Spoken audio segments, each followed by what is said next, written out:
I'm here with Kurtis Griffith, and Kurtis is the Managing Director of R&P Developments. Welcome, Kurtis. Great to meet you. Hi, you're right. Yeah, very well, very well. Looking forward to hearing all about R&P Developments. Tell us all about it. What's it all about?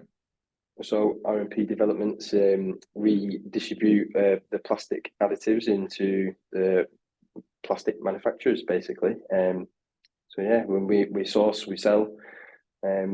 It's fairly new business to me personally, but it's all part of it. So New in terms of how long? we completed the purchase on 10th of February this year, so not long at all, really. Oh, great. Great position to be in then. Mm. Moving forward with some great plans, I'm sure. 100%. We've got a lot of things in the pipeline. So what could you tell us about? What's in the pipeline that you could tell us about? I'm sure there's some top secret stuff as well. Yeah. We're just looking to grow, basically. We bought off the previous directors, and it was just a business that was plodding along. But I've come at it with a bit of youth and a bit of tenacity, enthusiasm. So it's all guns blazing at the moment, and just trying to turn it into what it should have been from the get-go. Good for you. Good for you. So what type of customers are you dealing with? Mainly plastic compounders and plastic extruding manufacturers and things of that nature. Okay, and where are they based? Based all up and down the UK. Some in Ireland, some up north. And yeah, I'm not, yeah. Nationally, yeah. Yeah. Okay.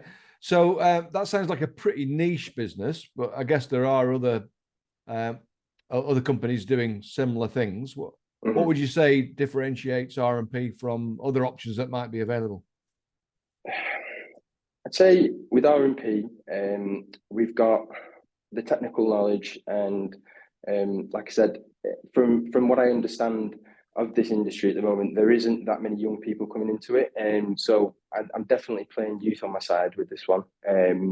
And we intend to provide the best service possible, and the best quality products we can as well.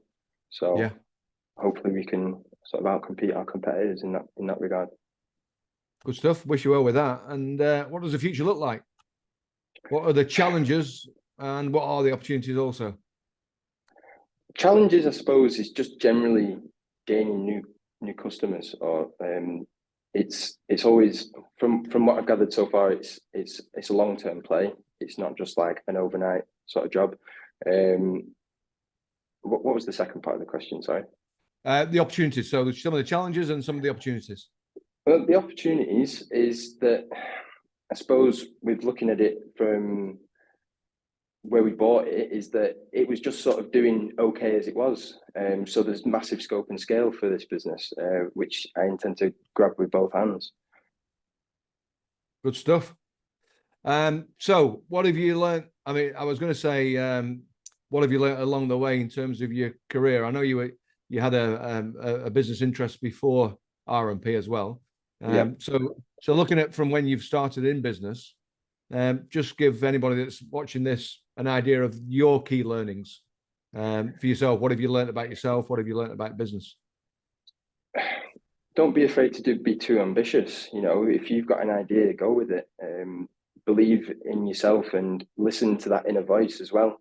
You know, I've talked to many people and sort of talked about my aspirations and where I want to be in life. And sometimes people look at you as if you've got three heads, but you're only here once. So why not go for something a bit lofty? And have a good work ethic as well. I think that's important. Is just to make sure you work hard, and whatever you put in is sort of whatever you'll get out of it. You're speaking my language. I say that, I've said that to my kids since they were young. Yeah. What you put in, you get out. And you're right about the voice inside your head as well. What the mind expects, it finds. So that goes with belief too. So great advice. Thank you very much, Kurtis. Really appreciate that. No problem.